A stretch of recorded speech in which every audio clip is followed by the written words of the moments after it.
Hi, with Julian on the Brown Note and why the new mega prison in El Salvador is a crime against humanity, I think.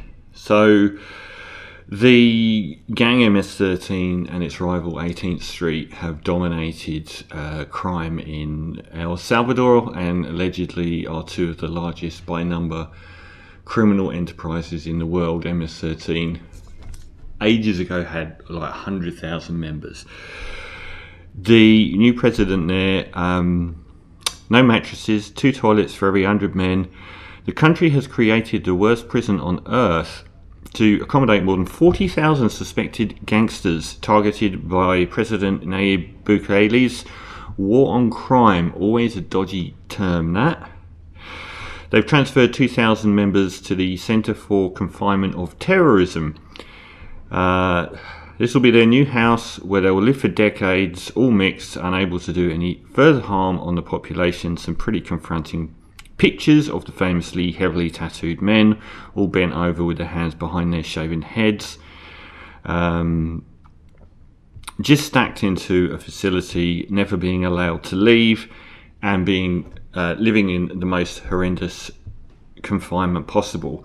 I think some of this story is a little bit analogous to Ukraine, not all of it, but it's never been proven to be beneficial for America to pump arms into conflicts as fighting proxy wars, and MS-13 is not an El Salvadorian gang.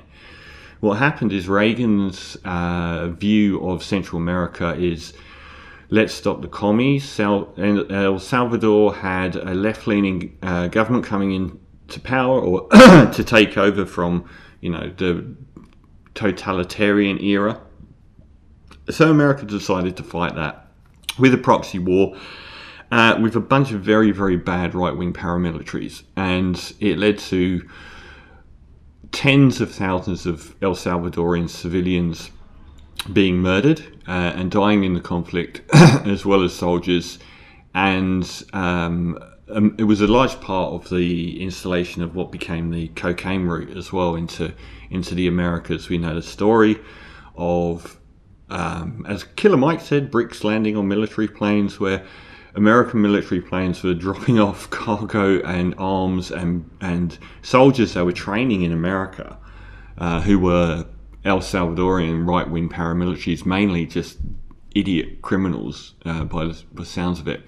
And then going back to America with cocaine from the likes of Escobar on board their planes. So this conflict led to tens of thousands of El Salvadorians fleeing the conflict to America.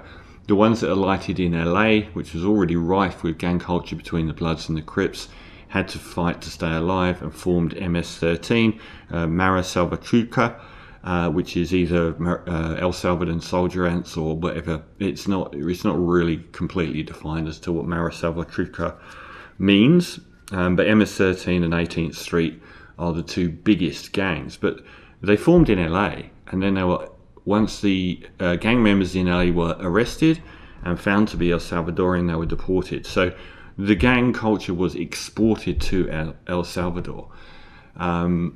If you've ever seen documentaries on what's going on in San Salvador, the capital, in these gang areas, it's very upsetting. It's horrible. You get entire barrios or neighborhoods where people can't really leave, and haven't been able to since they were born. Once they reach a certain age, they are in the gang, whether they like it or not.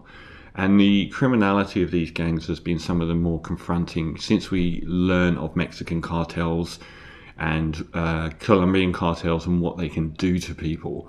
It's in that same mode, the level of violence, the appalling cruelty to shock people, to shock other criminals, to shock would-be snitches, by the horrific treatment and the lack of care for life.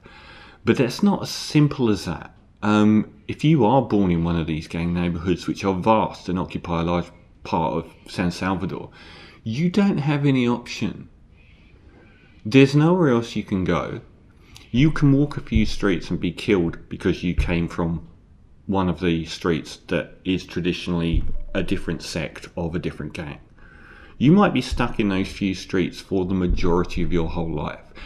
your uncle, your disappeared father who was either dead or in jail, even your aunt may well be in the gang. There's no realistic hope for any of these people to not become part of this.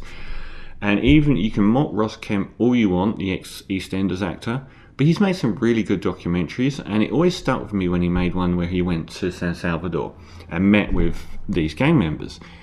And they're all dirt poor. The idea that even though they facilitate a multi-billion-dollar cocaine trade and people trafficking and extortion, they don't have any money, ever, their whole lives. They're on subsistent wages, barely paid a cent, barely able to afford a hovel, never allowed to leave. And they don't have a choice in whether to join these gangs. And now all they're doing is they're putting them in an even worse place for the rest of their lives. This isn't solving any problem, and the mistreatment of people, no matter how bad they are, is solely pandering to people that aren't going to address the problem. The forces in those towns, in those suburbs of San Salvador that create the environment to create the gang members isn't being addressed. So all we're doing is taking someone from a 2-year-old to a 16-year-old and placing them in the worst prison on earth. And it won't stop.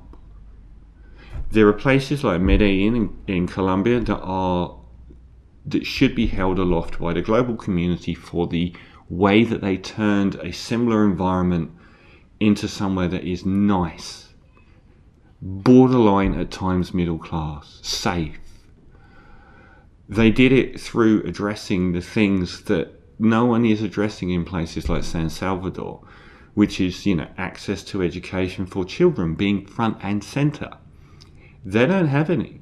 They're going straight out into the streets and doing the errands for the gangs from the earliest possible wage they can be out in the streets, even if it's being a spotter, and they'll get blooded in, as soon as they can. But mainly, these are just communities that have been impoverished and imprisoned in their own neighborhoods for generations. And I don't think that it's fair to just imprison them in a worse prison than they're already in, and not address the social issues which actually caused them to be in this situation in the first place. If someone looked at somewhere like Medellin in Colombia, and the 360-degree social planning, engineering, that actually massively improved the life of the future generations there is no reason why it couldn't do the same in San Salvador. But always fear any politician that says he's going to be tough on crime or tough on the causes of crime or is launching a war on crime. All it means is they're going to lock more people up harder. That has never proven to be an effective way of dealing with anything.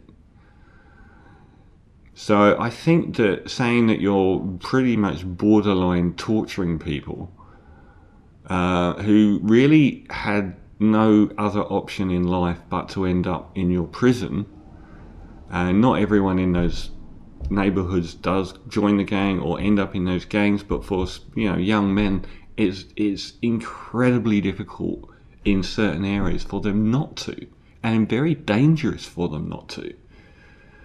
And if you've got everyone else after you because you're not part of that gang, you're already in that prison mentality of, I've got to join one of these gangs, otherwise I'm dead anyway. So I think it's cruelty. I think it's cruel and unusual treatment of people, no matter what they've done. And it doesn't address the causes of why they're there.